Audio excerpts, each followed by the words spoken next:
Hello, everyone. Welcome and thank you for listening.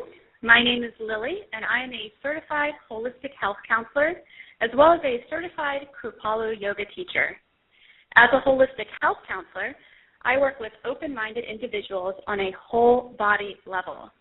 I particularly enjoy working with people around thyroid and thyroid autoimmune disease, digestive health, and depression and anxiety through the incorporation of whole, nutrient-dense foods, dietary and lifestyle tweaks, and cultivation of the mind-body connection. My work with clients is designed to educate, support, and nourish the body and soul, and you can find me at lilymilkovic.com. So stress. I'm sure most of you know, you've experienced it firsthand, that stress plays a huge role in your health and well-being. When you're stressed, your body literally cannot function the way it should, and often this can lead to disease. Disease is an outcome of imbalance in your life, whether it's imbalance in how you eat, how much satisfaction you derive from your career and your relationships, or how much love and compassion you allow yourself. You really are healthiest when you work to achieve balance mentally, emotionally, physically, as well as spiritually. I know most of us lead very busy and demanding lives, so the question is, how do we even begin to start finding balance? Well, one of the simplest, most effective things you can do to start reducing stress in your life is to develop a personal practice of breathwork, or what the yogis call pranayama.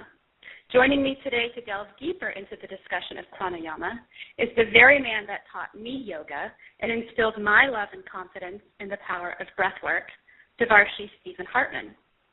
Devarshi is an experienced registered yoga teacher, the founder of the Pranayama School of Yoga, faculty member of Nasara Yoga Institute's Advanced Yoga Teacher Training Curriculum, senior Kripalu yoga teacher, trainer, and former dean of the Kripalu School of Yoga. He has been a student and teacher of yoga and yoga philosophy since 1974. He was a long-time Kripalu ashram resident and has dedicated his life to the study and practice of the art and science of yoga. Devarshi is author of the best-selling audio series, The Essence of the Bhagavad Gita, and the new DVD, Vigorous Kripalu Yoga. Founder of Life Quest Intensive, co-founder of Acharya Intensive, and a teacher of A Course in Miracles, Devarshi also maintains a private practice in bodywork and spiritual coaching in Beckett, Massachusetts. Devarshi, it is truly my honor to be speaking with you today. Welcome. Well, thank you so much, Lily. It's so great to hear your introduction and all that you're doing, and such great work. Really, really wonderful. Thank you for having me. Thank you. So, Devarshi, for those listening that are totally unfamiliar with this practice of pranayama, could you tell us a little bit about what it is? Yeah, so as you and I had discussed, there could be a brief answer or there could be what I called the real answer, which actually has some context that's needed. It could be simplified in as simple as just what you said. Pranayama means breath exercises. They're experiences and experiments with the breath. But the real question is, why? How does it help us, and what's the context of all of that, and why is it a part of yoga? So for me, not only understanding hatha yoga or yoga asana that people are doing today, but in order to do that, we have to really understand a piece of yoga anatomy that many people in the West aren't familiar with. In yoga, there are actually 5 bodies, not one. And as you stated, Lily, you're very dedicated to the emotional, physical, spiritual combination of a person, that we're not just one-dimensional, either physical or et cetera, but that we're a multidimensional being. And in yoga, they actually have in their anatomical system a system that really defines the different pieces of us as a multidimensional being. So in the koshas, the first kosha, or the most dense kosha, is the annamaya kosha, or the physical body. And the physical body in yoga, there are exercises specifically and experiments specifically designed for the physical body, to keep the physical body open, healthy, conscious, and free. And those exercises and experiments for the physical body are called asana. And by practicing asana, you release habitual patterning that is held in the cells, in the muscles, and the tissues, as they say, the issues in the tissues. And by bringing awareness to the tissues, by sustaining poses, by practicing poses, by moving in ways that are non-habitual, you begin to bring more consciousness to sensation and to the language of the body. Many people in our world today don't listen to the language of the body because it's not English or French or German or whatever language we speak. The language of the body is actually one of sensation and takes slowing down to really hear. It takes being able to quiet the mind to actually tune into sensation. And so when practicing asana, part of the practice is to slow down enough to be able to tune into physical sensation, to start to get the cues and the clues that are really coming from the physical body. So that's asana. The body, the annamaya kosha, that first gross layer, is really nothing but a bag of bones and muscle and water without the prana body. The prana body is called the life force body. So the first thing that we do as human beings when we enter this planet and life begins is we take a breath.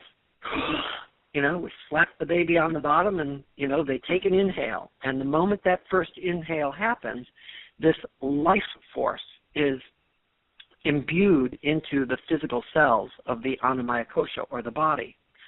Well, the life force body is called the pranamaya kosha. It's the living force.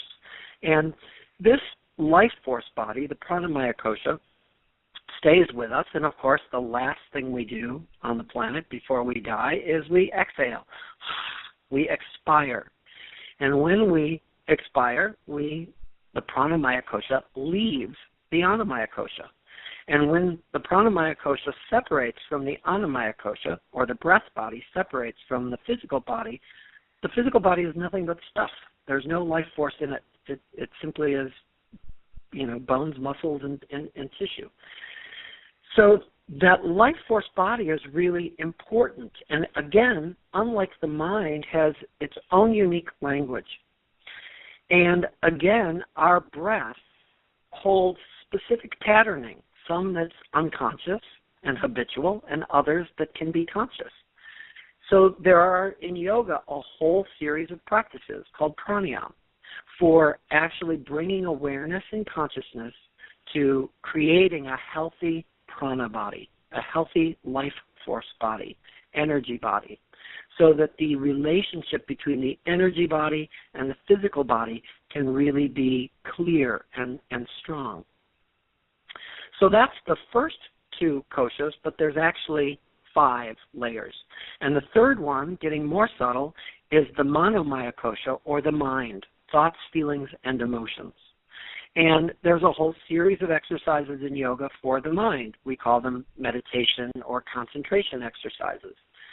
And in Patanjali's 8-limbed path, or Ashtanga Yoga, he describes very clearly these steps: asana, pranayama, pratyahara, which means turning inward, which begins the states of concentration, dharana, dhyana, and samadhi, which are just deeper levels of being able to work with the mind, the manomaya kosha. So it's this very systematic progress of bringing habitual patterning that is held in the lower, or the most gross or dense koshas, the body, the breath, and the mind.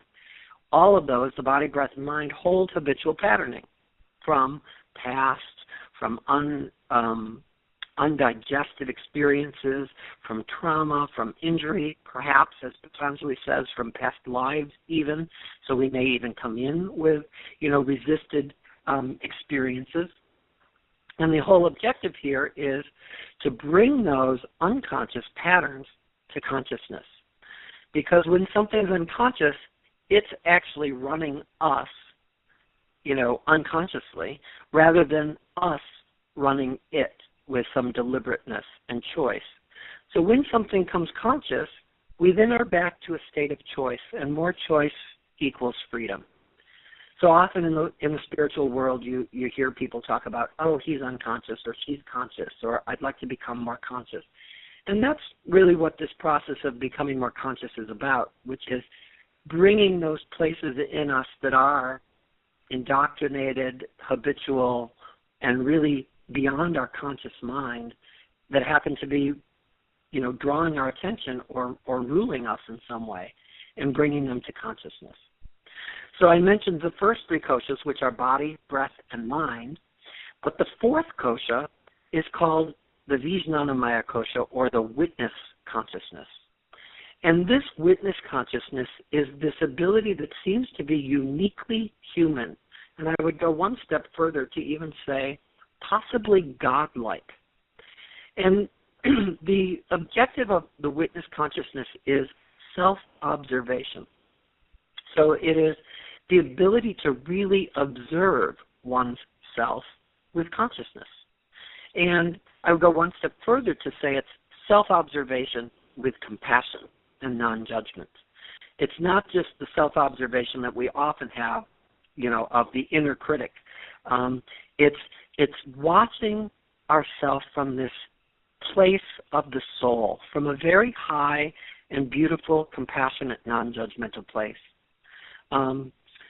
So the development of witness consciousness, or that fourth kosha, or the Vijnanamaya kosha, is ultimately what all those practices of yoga are about. The practices in the body, asana, the practices of breath, pranayama, and the practices in the mind, concentration or meditation, are all designed to establish and create a strong self-observation with non-judgment and compassion towards the self.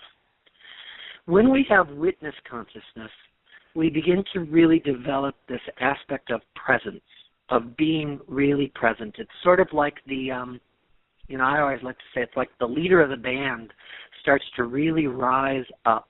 Everybody's got a crazy mind, and we've got a whole circus going on inside, and sometimes it's pretty hard to find out, who's the real, would the real band leader just, stand up? And witness consciousness is the development of the really true deep self. Perhaps you could say the voice of the soul, that if the soul were to have a voice, that really watches and observes everything. So that's the fourth kosha. And Swami Kripalu, who is the founder of Kripalu Yoga and, who Kripalu Center was named after, Swami Kripalu said the highest form of yoga is developing non-judgmental, compassionate witness consciousness. So, all of those practices in the first three koshas are merely, great, wonderful exercises, experiences, experiments in creating more witness consciousness, creating more self-observation in body, breath, and mind, so that we get to know ourselves at a much deeper level and bring the unconscious patternings to consciousness. So the last one is the soul, or the Anandamaya kosha. And the soul, there's no yoga practices needed to make the soul purified, because the soul sits there waiting for us to return home to it. There's nothing we need to do to improve the soul. What's beautiful for me about this description of these dimensional cells is they go through time, like the body, the physical body results and resides in, earth time, bounded, very grounded time. The soul actually resides in the infinite, the eternal, the beyond time and space, the limitless. So it's really this beautiful description of how multidimensional we are. And it also starts to help us understand that each different kosha, or layer of being, has its own unique language. And particularly the people in the West were really only tuned into the language of the mind. We rarely shut the mind up, the manomaya kosha up, to actually hear the fourth kosha, the witness consciousness, or to feel deeply into the sensation of body, the animal self, or to slow into our breath and to really bring deliberateness to our breath and find out the power that lies in our potential to actually be in charge of our breath and to have it become conscious. So pranayama is, for me, without a doubt, the fastest way to establish witness consciousness.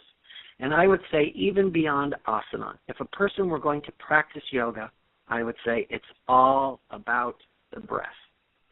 So it's very funny to me that lots of yoga that's going on today, the asana whipping around where people are saying down dog, up dog, chaturanga,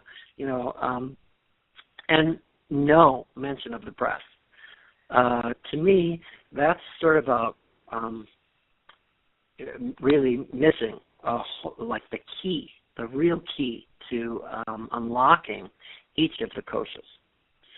So that was a long explanation, and I hope that you got it. But the foundation of what I have to say about pranayama really rests on some understanding of the koshas and the multidimensionality of who we are, and that pranayama and the breath is just one essential piece of it. Awesome. That's an incredible detailed clarification. I appreciate that. And I love what you said about, how all these practices bring something that's very unconscious into the conscious so that we have a choice to control it. And self-observation with compassion.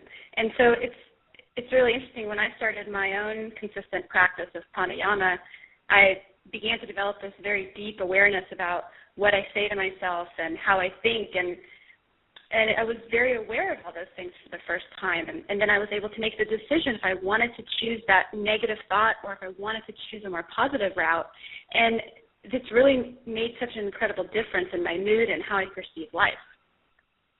I love that, and ultimately this system of yoga is just as you described. It's a system of transformation.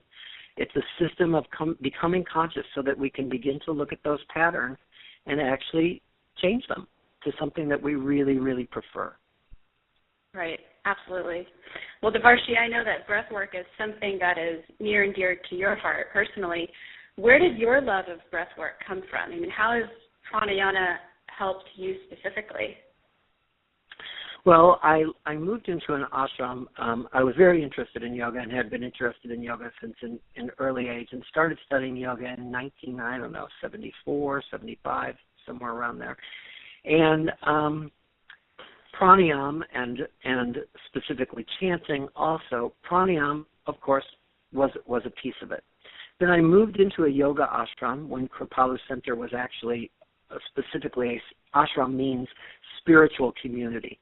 And an ashram is a spiritual community with people who are dedicated to the spiritual practices of yoga.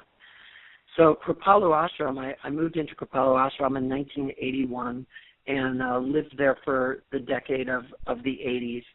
And during there, pranayama was a large piece of our practice. Of course, we woke early, 4:30 in the morning. We did morning yoga every morning. We had long group meditations that always involved pranayama.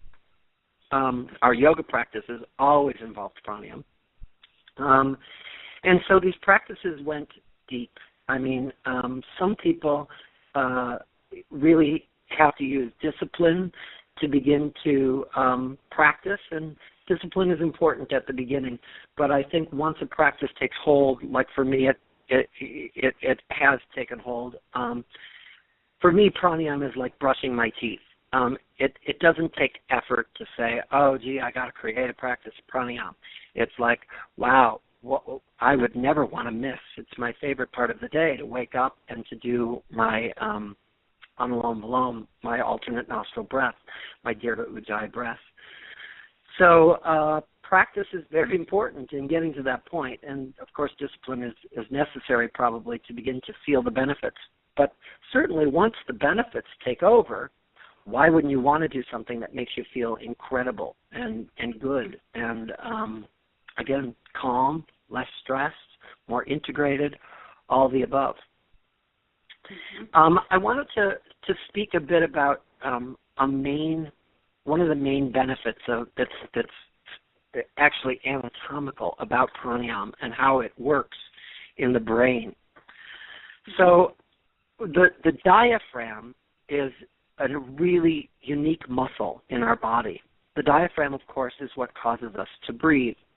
And the diaphragm is both a smooth muscle and a striated muscle. Smooth muscles are the first muscles in our body to have formed in evolution, and they're actually connected to and controlled by the back part of our brain, the reptilian part of our brain, right at the base of the brain stem. And smooth muscles are things like your digestion. You know, I'm sitting here right now, I don't have to speak to my digestive tract to say things like, okay, Stephen, take your, lunch and send it down to the right, and now squish it over to the left, and now, okay, it's going to come up now, and now it's on its way out. I don't have to speak to smooth muscles in order for them to work. My heart is a smooth muscle. I don't have to sit here and say, beat, beat, beat, beat, beat. Smooth muscles operate totally at an unconscious level.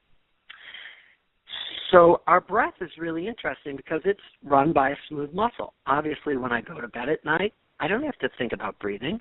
And when I wake up most of the day, I'm not thinking about breathing at all. But what's unique about the diaphragm is it's also a striated muscle. And striated muscles are like the muscles of our arms and legs, et cetera, where it's like you say to yourself, I'm going to raise my hand out in front of me and spread my fingers wide. Well, that comes from a very different part of the brain. It comes from the frontal lobe of the brain, which was much later in our development as human beings. And it's a much more conscious part of the brain. So it takes our awareness to really move our striated muscles. The diaphragm is both smooth and striated, which means all day long I can breathe unconsciously and I never have to pay attention to it, and I go to bed at night and I'm still breathing. Thank you, God. At the same time, I can say, I'm going to take a breath in now and hold it for 2 seconds. I'm holding it, and then I exhale. And what happened in those few moments was the striated part of my muscles overrode the smooth muscles. The more conscious part of my brain actually controlled the more unconscious part of my brain. So when we take these, the smooth muscles and the striated muscles, and we start to override them, we're actually forming new dendrites or pathways in the brain. We are actually working a network between our conscious mind and our unconscious mind. And in order to breathe deliberately, in order for me to stay and keep my attention on a deliberate, slow, 3-part yogic breath, my witness consciousness needs to be present. Because the moment my witness consciousness drifts off and I'm off into my chattery mind thinking, gosh, what am I going to have for lunch today? And, oh, my God, I've got that letter to write and I've got that email to do, and, I'm missing an appointment. And I think, oops, where did my breath go? Where did the conscious breath go? So in order to practice having a consistent flow of conscious breath from the striated muscles or the conscious muscles, we actually are developing witness consciousness. We're actually developing our ability to be present with ourselves. We're actually clearing unconscious patterns that draw us out of the present moment. So to me, pranayama and the simple practice of deliberate, conscious 3-part breath is like it's the key. It's the key to the kingdom. Like start there. Practice being present. Mm-hmm. Is that what you meant? You said one time, all yoga practice is designed to bring one into the experience of the present moment where all the treasures that we seek are stored. I thought that was such an incredible quote.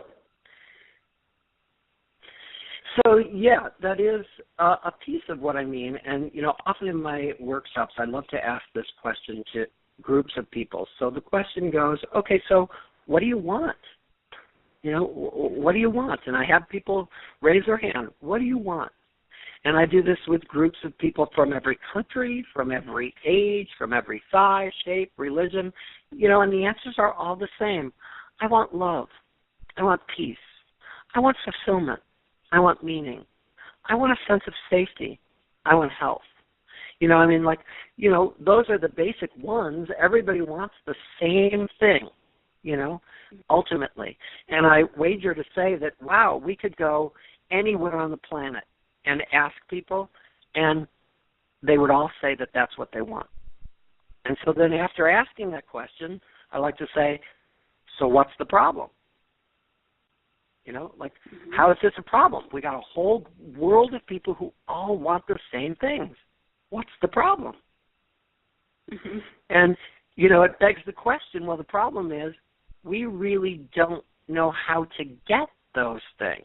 We're having difficulty getting those things. So what's interesting is all the things, and it amazes me that people miss this because it's like it's right in front of us. They always say the secret of life, and it's like the secret of life isn't secret at all. It's always right there. We just somehow just choose to miss it. And the secret of life is this: wow, we're all looking for love, when in fact my opportunity for love is right here, right now, looking you in the eyes and being present and open with my breath to experience love now. And yet when we're actually faced with a human being and we look in their eyes, most people avert their gaze, start to feel self-conscious, go, oh my God, this is so strange, I'm staring someone in the eyes, oh my God, what does she think of me, is my zipper down, oh my gosh, and we start to close up and draw away from the present moment that actually is the only place we could ever experience anything that we are really seeking. And so any of those things that we want, peace, love, meaning, fulfillment, the only place that we will ever find ourselves in the experience of it is in the present moment. So that begs the question, wow, if that's the case, why don't we practice being present? We seem to have a difficulty just staying in the present moment. Wow, present with this beautiful person in front of me in their loving gaze. And oops, oh God, is this sexual? Oh God, is she attracted to me? Oh God, is it, wow, let me just open and be soft and vulnerable and here and present and enough. And, all of our unconscious patterning comes up in the practice of being present. And I'm just going to say that again. All of our unconscious patterning comes up in the practice of being present. And yoga practice, the practice of asana, the practice of pranayama, and the practice of meditation are all designed to bring one into the experience, which is not a word thing, it's not a language, into the experience of the present moment where every treasure that we are looking for sits. So, I think that's why yoga has continued to, sustain my attention for so many years. And I always, as a yogi, feel like I am just, scratching the surface. There's no possible way to feel like a master. I'm just always at the beginning level of that infinite present moment of getting everything that I can from the present moment. So I hope that made some sense. I know that often I feel like I sound, insane, but that's no. You make total sense. For me, that's why I practice yoga and pranayama, is to get into that present moment, and that's an incredible benefit that we all could use. But I know that there are a bunch of other benefits to pranayama. Could you mention some of those for people who are brand new? Yeah, great question. So first place, pranayama is a vast practice. So, and I say that at one level, and then also it's actually not so vast. It's sort of like going to the grocery store, where often I go to the grocery store and I'm like, really? There's no other selection? These are all the vegetables on the planet. I know them all, So, and in essence, pranayama is the same thing. At the same sense, there's pranayama that can be invigorating, that's meant to produce heat and energize, and there's pranayama that's meant to slow, to quiet, to soothe. And as you can imagine, both are really valuable. There's times where you want to energize, to get things moving, to detoxify or purify, and then there's times to settle, to relax, to instill the parasympathetic nervous system, to ease the fight and flight response. So being deliberate with our breath, and once we start to really play and experiment and experience the effect of our breath on our prana or energy body or our life force body and how that affects our physical cells, then we begin to get more in charge of, wow, I'm feeling a little sluggish right now, and I know a breath that could give me a little pick-me-up. Or, wow, I'm feeling really anxious right now. I'm about to have this meeting with my boss, and I really just want to cool out and come into this place where I really come from a place of evenness and level-headedness and compassion and, observation and listening. So I'm going to do a slower, more, relaxed breath or pranayama. So there's that wide range of breathing exercises. However, at another level, not so wide at all. When we slow our breath, and there's a great book that's been a great book since the 70s called The Relaxation Response, that simply lists out the many complicated and complex responses that start to happen in the body when we begin to deliberately slow the breath down, where the heartbeat begins to slow, our hormone levels like the cortisol levels begin to lower, our levels of stress, the flight and flight response reduces, and as a result the mind quiets, our muscles literally relax. So many, many benefits come from soothing. At the same time, lots of people on the other side of the spectrum, lots of people think in order to get the benefits of an aerobic activity that they have to be a jogger or, go to an aerobics dance class or, swim many, many laps or something.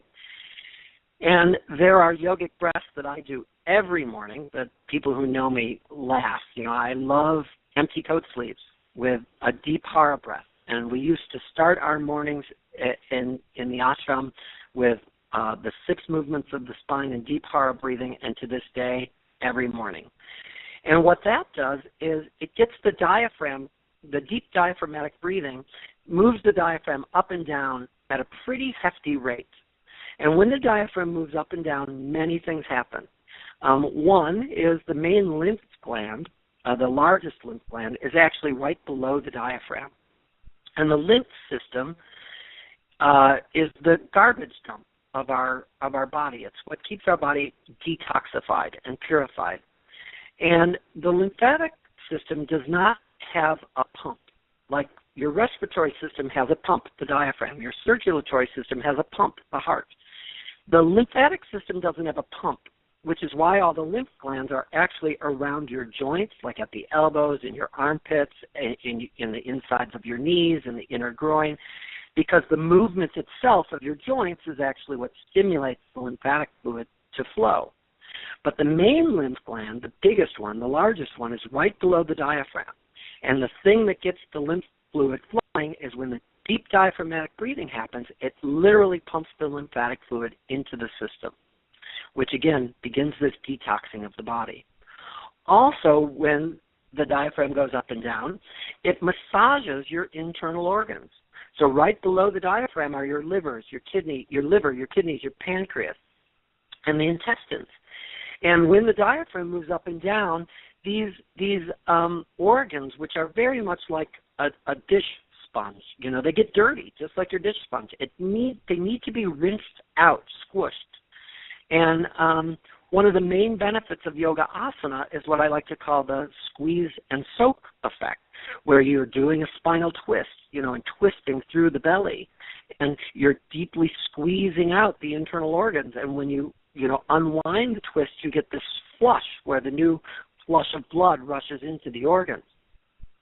Well, when you do deep diaphragmatic breathing, you are literally giving this wash, a rinse to the internal organs, your liver, your kidneys, and pancreas. So great benefits there. And none of that, and beyond all of that, you're highly oxygenating the tissues. So a large amount of oxygen is moving through the lungs and into the tissues, and oxygen in the tissues is known to do tremendous benefits. It boosts the immune system. It produces natural endorphins. So, again, when you're interested in antidepressants or becoming less depressed, a large portion of it is keeping the body oxygenated. When we get deoxygenated and sluggish, we get depressed. So, and again, I'm not a jogger. I don't like to jog. So how are you going to get all the effects that our body, our physical system is meant to have through that vigorous deep breathing? It's really interesting. Our body is meant to really, it's an incredible connected system. You know, our psoas muscle, which is connected to the top of our thigh bones, goes right up our thigh bones to the base of the diaphragm. And so when we walk, our psoas muscle, which is the prime movement for walking, it again pumps the diaphragm. It's causing us to breathe. So really walking like we're meant to walk, we're meant to breathe daily. We're meant to do that deep diaphragmatic breathing daily. What yoga practice does is says, do it deliberately.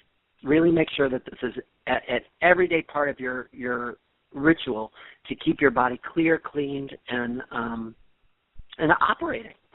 You know, so there's many more things I could say about it. You know, probably more information than you know. Well, no wonder I feel so good when I practice pranayama. That's awesome. Well, you know, we tend to live in this very fast-paced world, in which we've grown accustomed to getting everything within a blink of an eye. And I think this mentality tends to seep into our expectations about our own health and healing. And I think we tend to forget that, like all things in nature, healing takes a lot of patience and time. And I've seen people practice a breath once or twice and then they get all frustrated because, you know, all their life's problems aren't resolved and they just give up. So for those people, tell us, how often, how long should one practice breath work to receive the benefits? Yeah, really great question. You know, often people don't start a practice because of the immediate right away, oh, I don't have time for that. And I would like to say, you know, I'm a big proponent of the iPhone. And the iPhone has this wonderful little app. It's no different than your timer, but it's called Insight Meditation. And it's got a little time. And I put the timer on when I meditate because then I don't have to pay attention to the time and I can say, okay, so I'm going to do my minutes of pranayama here. But I would say, wow, people would receive great benefits from 5 minutes every day. 5 minutes. Like, you can't even imagine what 5 minutes of deliberate, deep breathing can do for soothing, calming, and creating more internal awareness and putting the witness consciousness, what I like to say, back on its throne or back in the driver's seat. You know, establishing your inner higher self as really in charge. 5 minutes. And in Patanjali Sutras, he's very realistic. He describes dharana, dhyana, and samadhi in these ways. Dharana, which is the first one, is what's called one concentration. And one concentration, according to Patanjali, is only 12 seconds long. So he's saying practice your ability to concentrate, which means, as he says, place your attention on an object or a practice like deliberate breathing for 12 seconds. And then he says this, like an unbroken spout of pouring oil. So it's like, wow, what a great challenge. Can I, for 12 seconds, place my deliberate attention on my smooth, calm, deliberate breath like an unbroken spout of pouring oil? 12 seconds. And, all right, so it takes some practice, believe it or not. Then one dhyana, which means one meditation, is 12 seconds, which is only 2.5 minutes. So he's saying now that you've got the concentration down, can you up it to 2.5 minutes? What's it like for 2.5 minutes to have your attention on your deliberate, deep, full, 3-part breath like an unbroken spout of pouring oil? So, wow, 2.5 minutes. And then samadhi, he says, is 12 meditations, which ends up being about 28.5 minutes. So, wow, samadhi is 28.5 minutes of my attention, seated on the object of my choice or breath like an unbroken spout of pouring oil. That is actually really doable and way worth practicing. And what really truly is interesting is our enlightenment is seated in that practice because, again, our ability to be present is what it's all about in order to receive all the things that we want: love, happiness, peace, health, fulfillment. And pranayama to me is the king, the simplest, fastest way to create presence and witness consciousness. So then would you tell a very skeptical beginner to just sit and practice 5 minutes a day? Yes. Try that first, yeah? I'd say 2 minutes a day. And do not underestimate the value of what 2 minutes a day could do. And again, so that excuse of I don't have the time is really like, wow, who doesn't have the time for 2 minutes? Who couldn't create the time for 5 beneficial minutes? It's just like, you know what? The moment you wake up 5 minutes earlier. Could you wake up 5 minutes earlier? I get a half hour might be way too much, but 5? Mm-hmm. Right. And once you start to experience the benefits, it's like I said, 5 then not out of discipline, but out of enjoyment. 5 molds into, 10. And 10 molds into 15. And wow, now this is your favorite part of the day where it's sacred. Nobody's going to interrupt that time. Absolutely.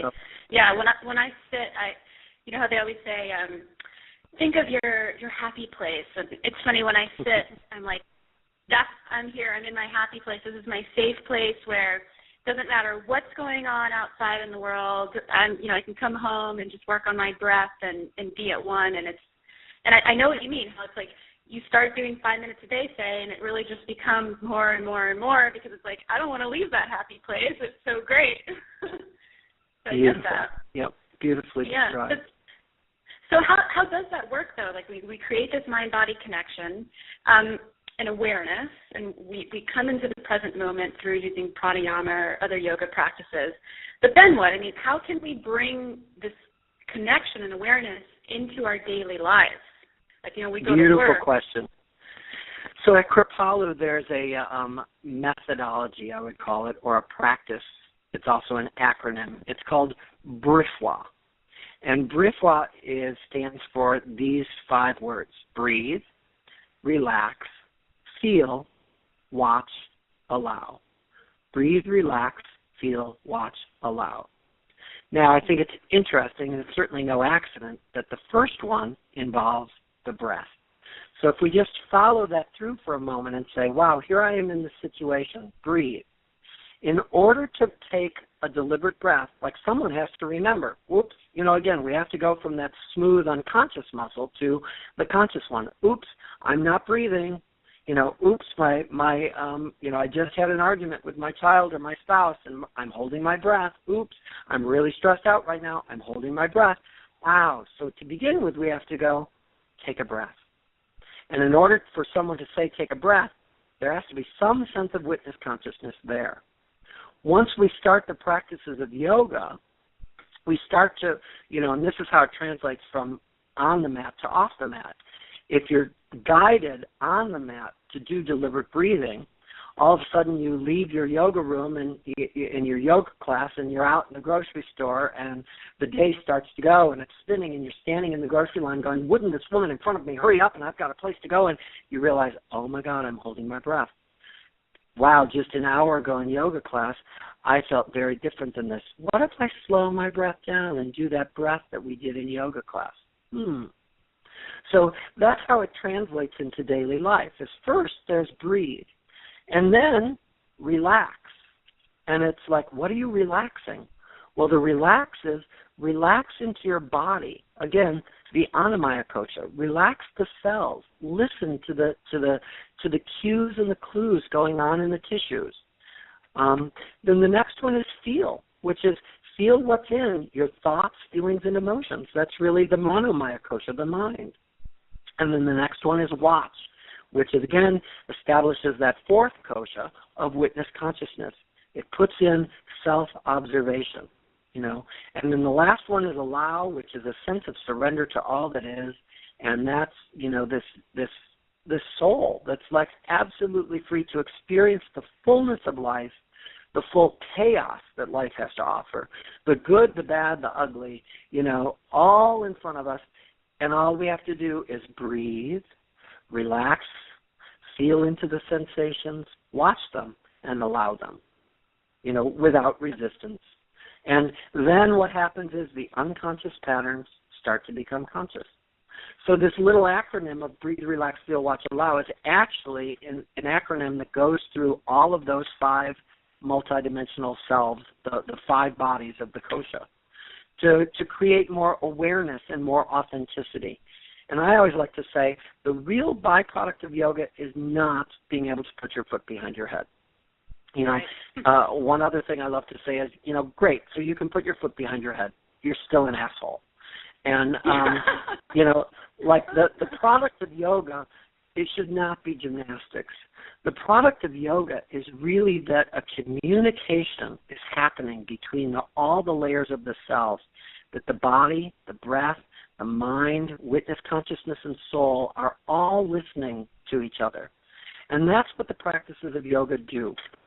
And when all of those bodies or layers of self are listening to each other, the result, the way that it looks is authenticity. We can see it and feel it and smell it when we're standing in front of someone who, you know, what they say, what they think, what they feel, what they do is all aligned with who they are at the deepest level of their soul. It reads as clear and authentic. And we also know what it's like when we're standing in front of somebody where what they do, what they say, what they think, what they feel is totally out of whack with, you know, their real purpose on the planet. And, you know, they're a mess, and you can feel it. Yeah. And what yoga is designed to do is to bring all of those layers into alignment. Mm-hmm. I'm over here nodding my head yes with enthusiasm. Well, Lily, you're on a great, you know, path and offering a great service to people when you are offering this holistic aspect of dealing with listening to the body and creating lifestyle changes at the level of we are what we eat, and how can listening to and creating conscious awareness around what we eat change, you know, how we feel, what we do, and certainly breath is a huge piece of it. Yeah, I agree. I mean, and there's no denying that everyone can benefit from pranayama. I mean, you've definitely convinced us all that it has fabulous benefits. And so for someone new and wanting to get started, what would be a good breath for a beginner to practice? I get asked that all the time. And, you know, it's like personally I know several different breaths, and I'm wondering what's a good breath for someone brand new to start with? Really great question. And I also want to say, just in regards to what you just said, the lovely thing about pranayama is there are many people who think, I could never do yoga because I don't have the yoga body or, you know, can't bend like her. The pranayama practice is for everyone. It doesn't matter. You know, there are many, many, many documented cases of the power of pranayama used in hospitals with people who can't, you know, move, can't get out of bed. So pranayama, it's the place to start. And then in regards to your question, so what breath? Well, that's really easy. So the first breath, which is the foundation of all of the other pranayama exercises that are presented in yoga, is called the Dirga breath, D-I-R-G-H-A, Dirga. And the Dirga breath is what's called the three-part breath. Some people call it the yogic breath. Some people call it the circular breath. Some people call it I had one other and I forgot it. So it's called many things. And all it involves is making the breath really deliberate. The first part of the breath is that you breathe deep into the belly, deep into the bottom of the breath. The second part is as the breath continues to fill up, it expands the rib cage out to either side and out in front and out in back. The third part of the breath comes up into the clavicles, high into the chest. And then as you exhale, the chest begins to fall, the ribs begin to come back in, and the belly begins to empty. So you breathe into the belly, then expand into the ribs, then up full into the chest, and then you exhale, allowing the chest to fall, the ribs to draw in, and the belly to empty. So this conscious breath, or this three-part breath into belly, ribs, chest, exhale, chest, ribs, belly, is simply taking that unconscious, non-deliberate breath and bringing it to deliberateness and consciousness. That simple breath begins to connect, again, the back part of your brain, the unconscious part of your brain, to the conscious part of your brain, the smooth muscles to the striated muscles. And believe it or not, unconscious patterning from the unconscious begins to come out when we begin that practice. It's really amazing. Once we start to do just deliberate conscious breath and notice when our attention wanders from it and simply bring it back, we're on a deep, deep path. The Buddhists call breath meditation, the three-part breath meditation, the anapanasati, which is their main practice. Sit and watch the breath. Sit and allow the breath to be, deliberate, clear, and full, smooth and even. When your awareness draws off the breath, simply bring it back. And one of the key statements with pranayama that I always love to say is the difficulty is with its simplicity. The difficulty is with its simplicity. I can sympathize with that, yeah. And I also like to sum up meditation like this, like a dog. Sit, stay. Yes, absolutely. Well, I'm sure people listening right now are really eager to get started. Do you mind guiding us through a 2-3 minute Dirga breath practice? I would love to, and I again just want to thank you for this opportunity. And yes, I would love to guide a breath. So close your eyes wherever you are, unless of course you're driving, and take a moment to simply tune in for a moment to the inner landscape of your physical body. Start to tap into how your body is sitting and into the muscles and bones and into the place where you're sitting right now. If possible, sit up tall and straight and create an opening for your belly so that the breath can be full and easy and natural. So you'll notice that I first start with the Annamaya Kosha, direction to say, first take care of the body.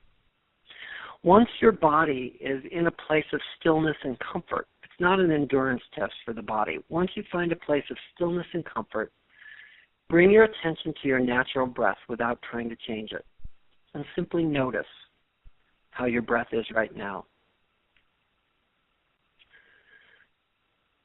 Notice the cadence of your breath. Are they short? Are they long? Are they staggered and staccato? Every breath is different, like each wave in the ocean is completely unique and will never happen again.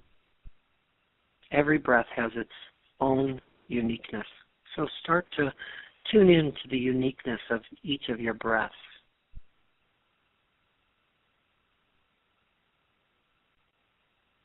And now with great interest and curiosity, begin to expand your breath, breathing first into the belly and filling up the ribs, then up into the chest, getting a full deep breath, expanding to the fullest of your capacity, and then gently releasing from the chest and the ribs and emptying the belly. Of course, breathe at your own pace, taking your time, filling up belly, ribs, and chest to the top of the breath, and then in your own time, releasing chest, ribs, and belly.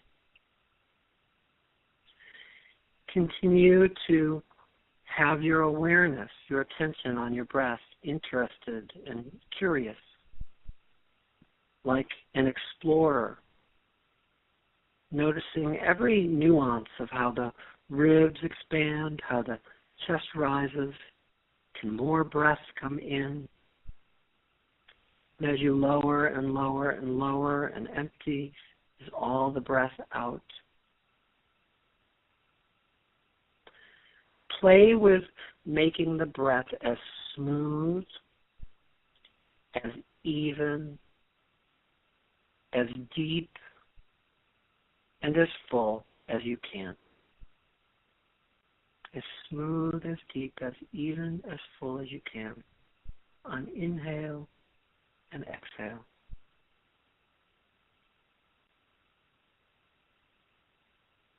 And if your attention wanders from the breath, simply bring it back.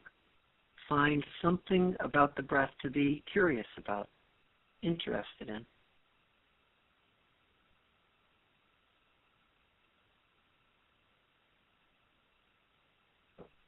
Having the breath be as smooth, as even, as deliberate and deep as possible on inhalation and exhalation.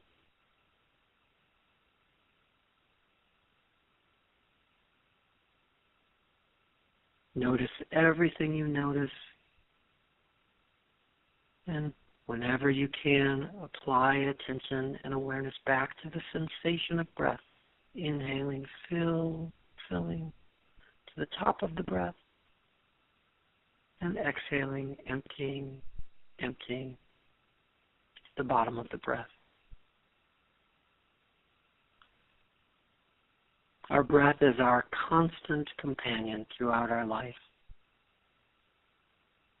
When we go to sleep at night, we listen to our breath like the waves of the ocean, and they soothe us deeply into a place of safety. Even from these few short moments of deliberate breathing, begin to tap into the sensation in your body and notice if you haven't begun to feel more relaxed.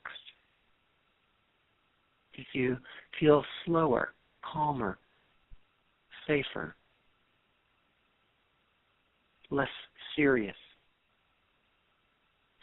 And continue to breathe deep and full, riding the experience of your breath in and out, like a surfer who's on the waves of the breath. And just like a surfer, if you fall off the waves, there's always another breath. There's always another wave to catch. Just hop on the next breath.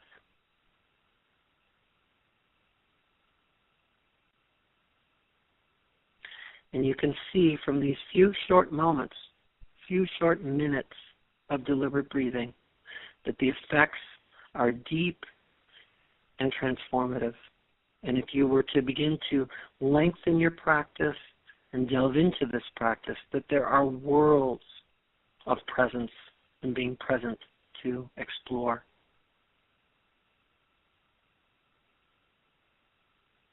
So enjoy your practice, continue your practice. Many blessings to anybody and everybody who's listening. I hope in some way something that I've said has inspired you or helped you to want to begin a practice of conscious breathing, which really means conscious living, consciously coming into the present moment. So thank you, Lily, so much. I really appreciate the opportunity, and many, many blessings to you. Yes, thank you, Devarshi. This has been absolutely amazing. I've really enjoyed hearing you speak on pranayama and telling us all about all the benefits. And gosh, you're just such a wealth of knowledge, so I really can't thank you enough for joining me today. For those interested in learning more from you, where can people find you online? How can people connect with you? Thank you so much. My website is Steven, with a V, StevenHartman.com, StevenHartman.com. Yeah, would love to connect with anybody. Thank you. Thank you, Devarshi. Again, my name is Lily Milkovic, and you can find me online at lilymilkovic.com. Thank you so much, everyone, for listening. Have a wonderful day.